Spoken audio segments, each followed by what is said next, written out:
Now will the leaders come and help us wrap up the meeting with a closure and a look towards the future? All right. So first of all, I want to take this opportunity to thank all of you for sticking it out till the bitter end. Quite impressed.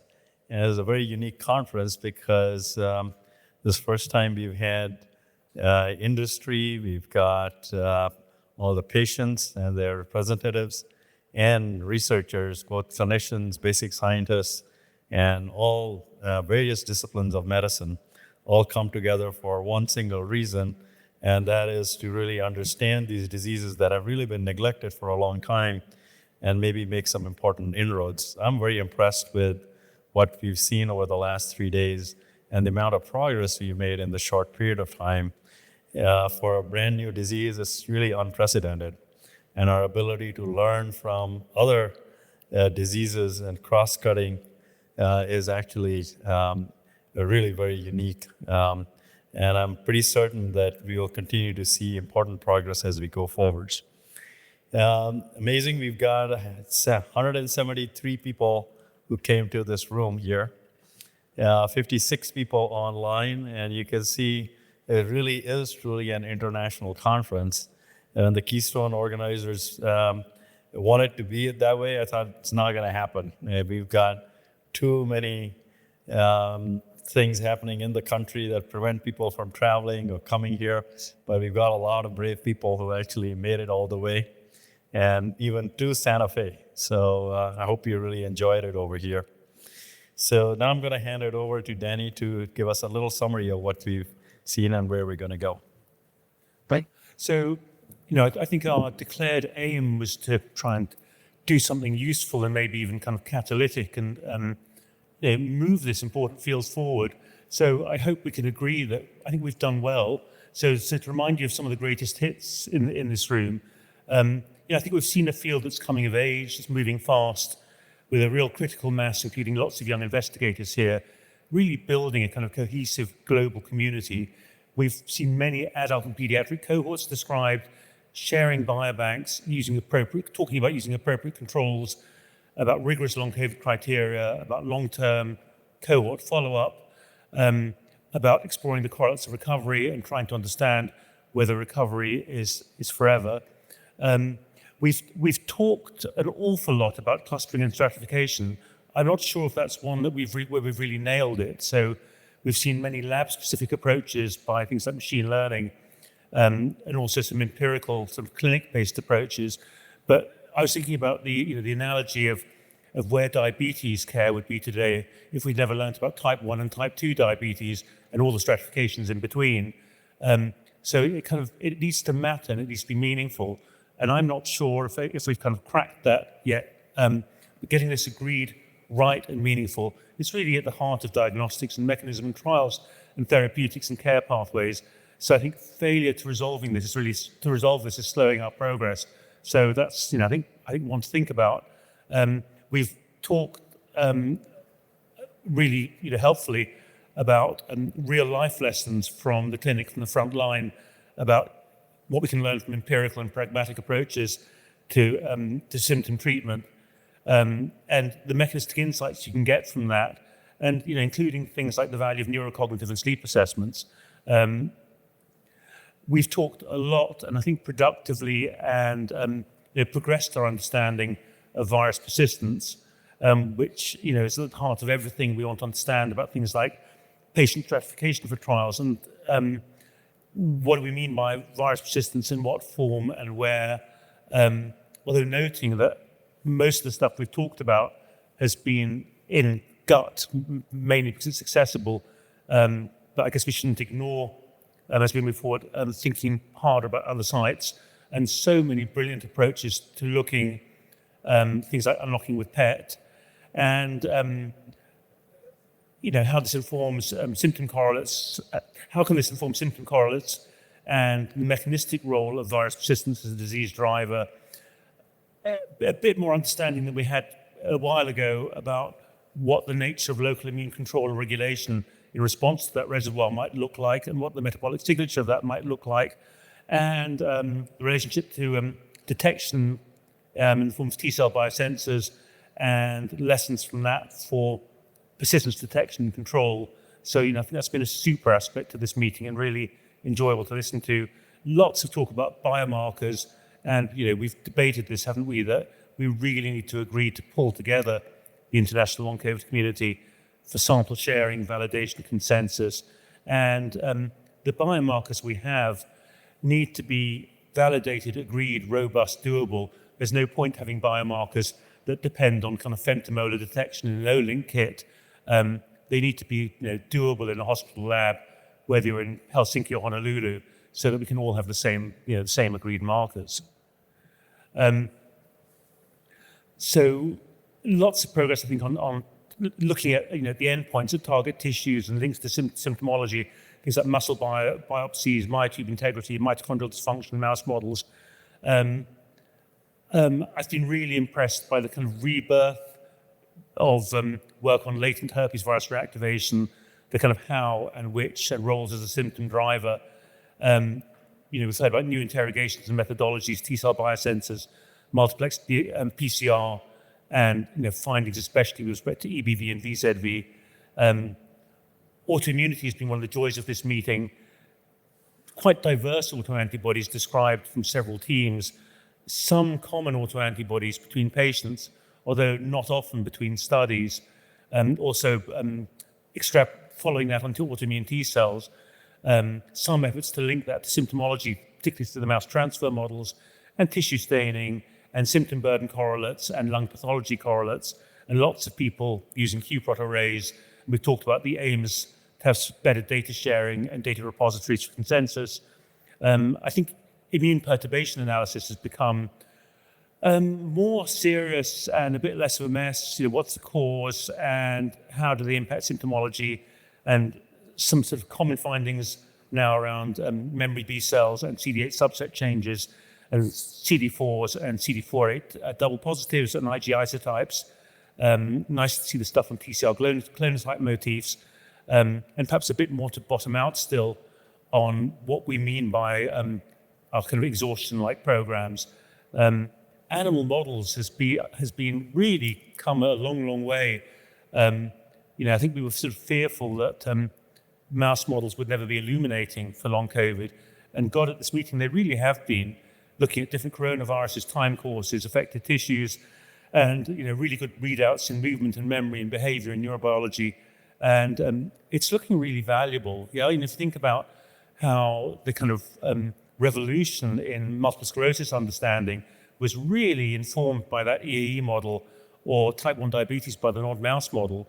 I think long COVID is really developing its models now in a way that it hadn't dreamt would be possible.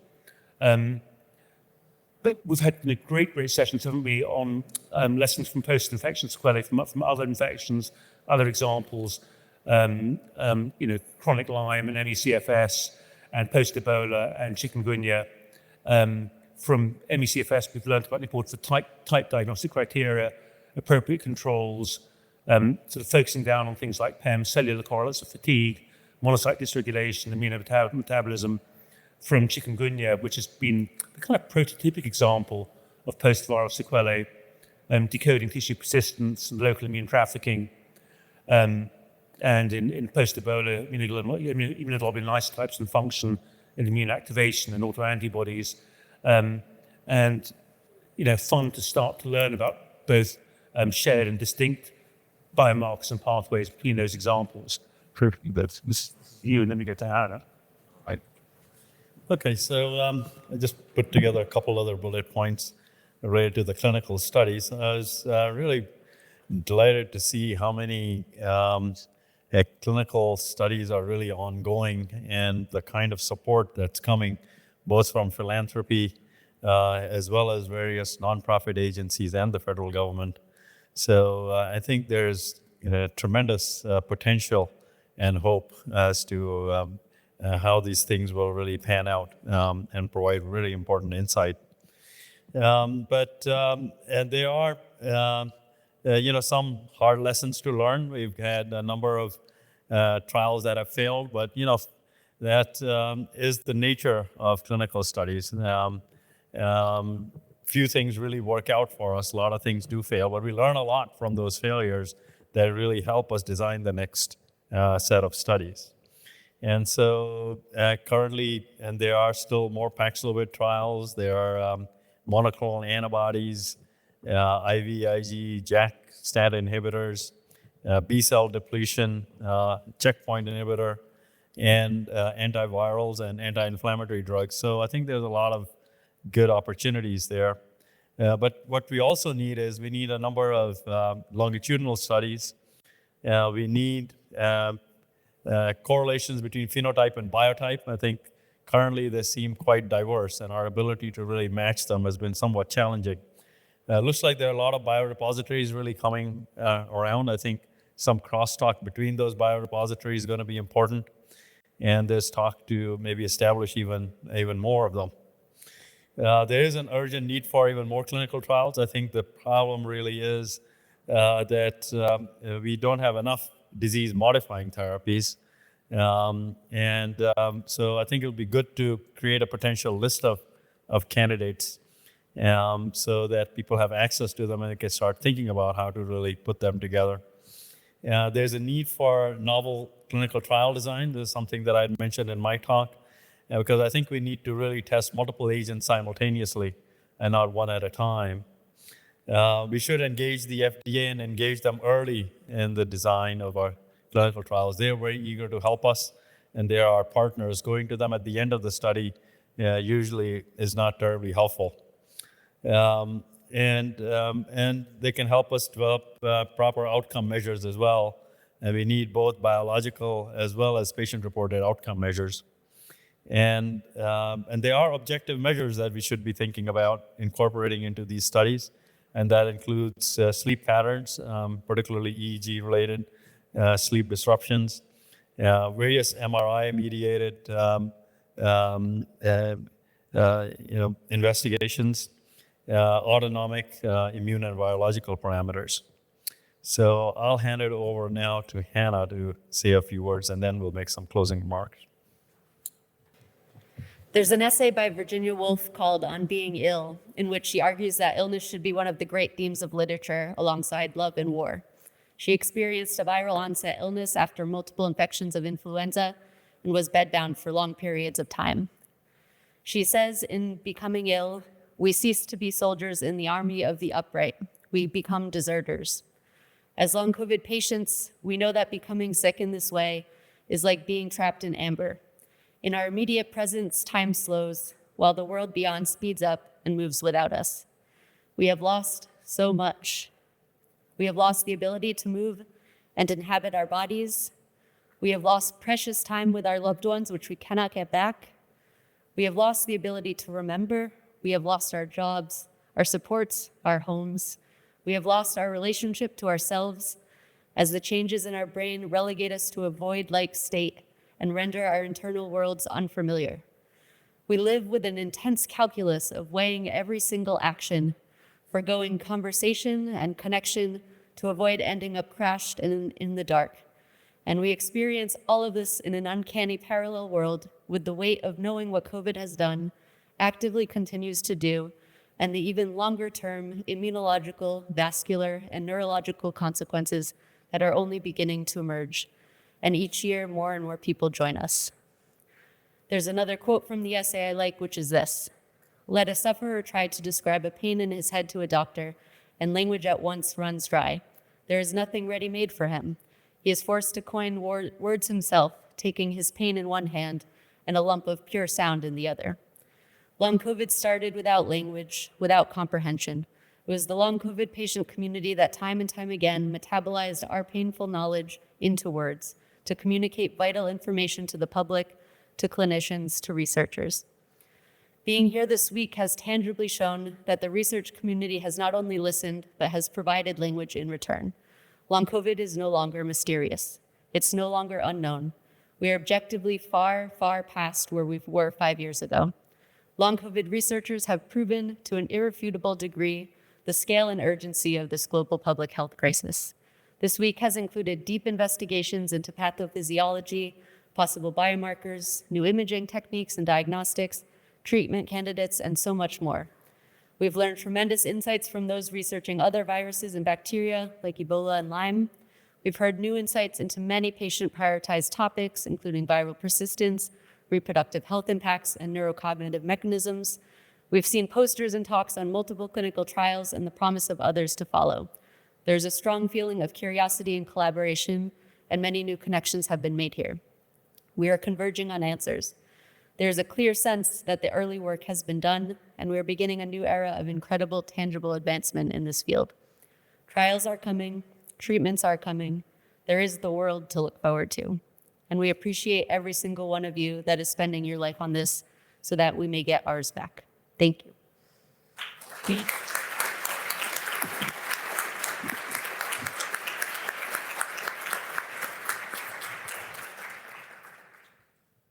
Thank you, Helen. That was so well said. I'll now, on behalf of the organizing committee, first of all, I wanted to thank our co-organizers, that is Akiko. If you want to just raise your hand wherever you are, Akiko, there you are. Yeah, thank you. She particularly toiled for 2 years and behind the scenes has done a phenomenal job trying to figure out who's going to speak, how it's going to get organized. We had our challenges, but she was always available to guide us. I want to thank Danny for a fabulous job organizing this meeting as well. And he was very instrumental in helping us in many different ways. And we're glad you could make it. Yeah. And thank you, Hannah, for everything you've done. This couldn't have happened without you and all your support. Yeah, thanks. I also want to thank the amazing Keystone staff that we have, and that's Shannon. I don't know if you're here.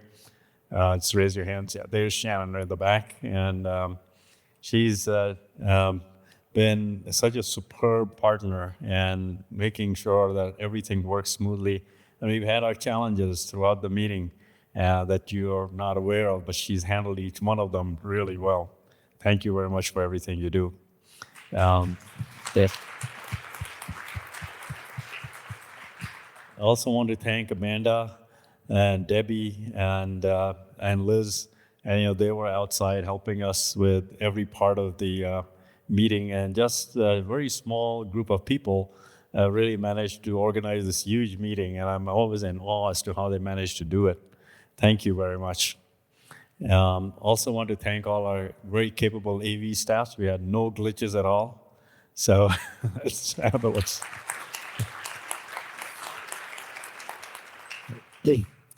And last, there is a survey from the Keystone meeting that will be coming to you.